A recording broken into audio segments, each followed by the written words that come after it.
Chandra, selamat sore. Sore. Hai semua. Hai, nah tuh udah banyak yang menantikan juga Dedi Chandra di insertlive.com melalui live chatnya. Pengen tahu dong, kan sosok Dedi, ini panggilannya Dedi ya? Halo? Panggilannya Iya, Dedi aja ya? Dedi. Oke. Halo. Nah, Iya, Dedi aja. Dedi ini kan kemarin banyak akhirnya diperbincangkan dan ramai di sosial media. Nah, sekarang kita juga pengen berkenalan lebih jauh lagi. Sebenarnya Dedi nih, sosok Dedi Chandra sehari-hari berprofesi sebagai apa, kemudian apakah juga ada di tengah-tengah dunia entertainment dan lain-lain. Silakan Dedi. Oke, sekarang saya pekerjaannya pengangguran, Mas. Oke. Sebelumnya ada sebagai profesi apa? Saya pengangguran sebelumnya. Sebelumnya saya pramugara. Oh, sebelumnya pramugara di maskapai domestik atau internasional? Enggak, di maskapai salah satu maskapai di Malaysia. Oh, oke. Masih negara tetangga Salut ya. loh aku sama pramugari sama pilot. Aku tiap naik pesawat nangis, Neng Nong. Iya, sama sampai sekarang. Padahal dulu pernah tuh ikut-ikutan interviewnya, bisa nggak jadi. Oh, Karena alah. ketakutan sendiri. Makanya Hebat. nih, Mas Dedi ini pasti terbiasa banget sama yang namanya turbulence ya, goncangan kehidupan. Seperti yang lagi menggoncang dunia sosial media juga nih, Kak, dari postingan kamu yang kita mau lihat nih, mungkin sekarang kita naikin videonya. Nah, ini dia nih, ada video dari Dedi Chandra yang kemarin sempat viral. Ini dia.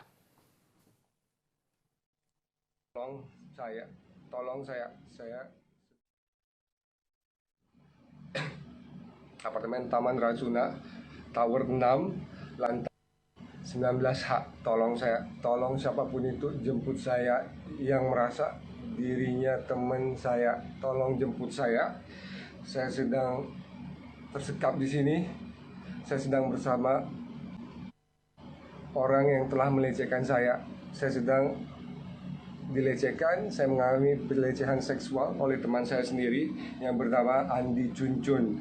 Andi Cuncun, tolong saya datang cepatnya, DM saya, karena saya lagi packing barang sekarang.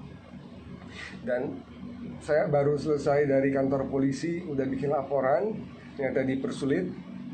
Dan saya minta tolong security apartemen. Nah, itu dia yang kemarin sempat ramai di sosial media dari apa yang diunggah oleh Dedi Chandra terkait kasus yang sekarang sedang dialami oleh Dedi Chandra ini. Nah, tapi pengen tahu juga sebelumnya kamu mengenal sosok Andi Chun ini dari mana, sejak kapan, dan emang berteman sudah sejak lama atau bagaimana? Bisa diceritakan, Dedi? Oke, kita temenannya itu udah sekitar 10 tahun ya, udah lama banget. Oh.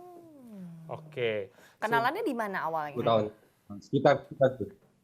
Itu temen hangout, kayak temennya aku juga. Oke. Jadi kayak hangout untuk gitu. Jadi kenalan gitu. Jadi awalnya itu bermula dari berteman selama dari 10 tahun itu. Terus akhirnya sampai kamu mengalami kejadian yang kamu posting itu awal mulanya mungkin bisa kamu ceritakan juga mungkin emang lagi mau hangout atau lagi mau gimana, tiba-tiba kejadian seperti yang kamu instastory. Karena itu tadi cuma sebuah potongan ya. Kita di sini agak nggak ngerti gitu. Kamu habis lapor polisi, tiba-tiba dari apartemen terus minta ditolong. Aku bingung Seperti jadinya. apa kronologi lebih jelasnya yang bikin kita penasaran nih? Dari awal kali ya, biar nggak Boleh. nggak potong-potong. Oke. Aku ke Jakarta itu kan baru bulan kemarin, sekitar tanggal 9 ya. Bulan Maret. Karena aku pengen cari kerja di Jakarta dan dia katanya temennya ada yang punya restoran mau masukin aku ke situ. Jadi berawalnya dari pekerjaan sih. Awalnya Jadi kamu domisili di mana memang ya datang ke Jakarta? Aku kan sebelumnya di Malaysia. Oke. Karena pandemi kan kerjaan nggak ada di sana, jadi aku balik ke kampungku dulu. Aku bukan dari Jakarta, dari Bangka. Dari Bangka, oke. Kemudian ke Jakarta dengan tawaran tersebut akhirnya ketemu sama. Iya, karena udah mikirnya temen udah lama dan kita keep kontak terus. Kalau dia di Malaysia juga kita sempat ketemu kok, hangout gitu. Kalau aku ke Jakarta juga hangout juga. Tapi biasanya rame-rame atau berdua? Ada temennya juga. Oke. Baik, terus itu kalau posisi yang tadi kamu lagi instastory itu kronologinya seperti apa? Oke, itu pas Aku itu pas kejadian itu lagi panik banget kan, karena aku nggak bisa masuk ke dalam rumah itu, udah dikunci. Makanya aku pas story itu, maksud aku itu cuma pengen cari siapapun yang bisa bantu aku keluar dari rumah itu sekarang. Karena di sini Oke. kan aku nggak ada keluarga, keluarga jauh. Hmm. Jadi itu kejadiannya itu yang pas aku rekam minta tolong itu sekitar jam 12 malam atau jam 1.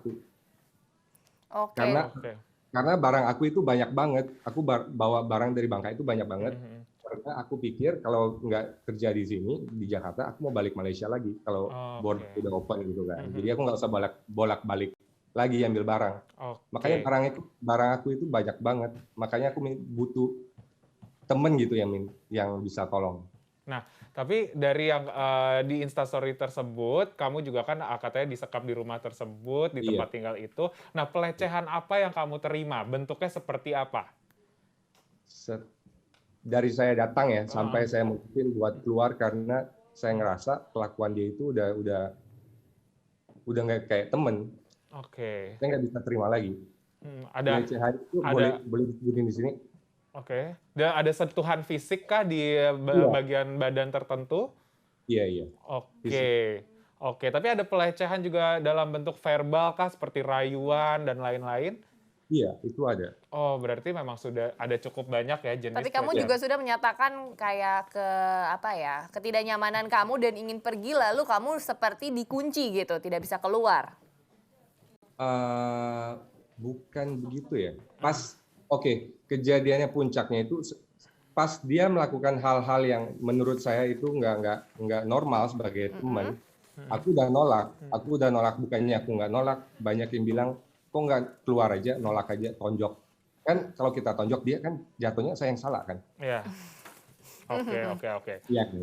Oke, Jadi saya memang. lagi nunggu waktu aja mau keluar dari situ karena aku ngerasa udah nggak nyaman lagi. Kita sebagai teman kok kelakuannya begitu, megang-megang bagian tubuh yang nggak seenggaknya dipegang sama temen gitu loh.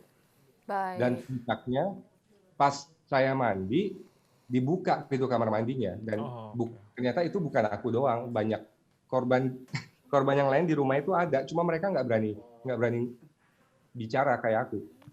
Oke. Tapi yang juga menjadi pertanyaan, kamu sudah berteman kurang lebih 10 tahun untuk nongkrong dan lain-lain, bahkan kalau misalnya ada di satu kota tempat kamu atau Andi Chun ini selalu ketemu gitu. Apakah hal serupa baru terjadi sekarang atau sebelumnya pernah terjadi juga? Sebelumnya nggak pernah terjadi. Nggak pernah sama sekali? Iya, karena aku nggak pernah tinggal sama dia dan Oh, oke. karena pekerjaan ini aku berani datang sini dan dia nawarin tempat tinggal juga dan tempat kerjanya itu katanya di dekat daerah rumah dia juga. Oke, baik. Kalau begitu kita mau melihat juga nih satu artikel yang menyatakan Andi Chun akan laporkan Dedi Chandra atas pencemaran nama baik. Nah, ini sebenarnya apa yang terjadi? Tadi kan juga di story kamu bilang kamu sudah membuat laporan gitu kan kantor polisi. Terus kenapa sekarang di artikel ini yang mana Andi Chun yang melaporkan kamu kembali? Nah, apakah kamu juga sudah mendapatkan surat panggilan dari pihak yang berwajib atau gimana nih? Oke.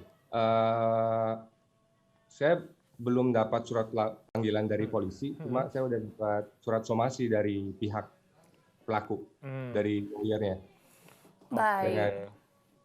Tapi aku kan udah ada lawyer. Lawyer aku nanti mau somas balik. Dia dalam somasinya dia bilang pencemaran nama baik. Dan dia tidak melakukan pelecehan seksual kepada saya. Bunyinya begitu. Tapi kan itu semua terjadi dan aku ada buktinya yang lain dari korban-korban yang lain. Oke.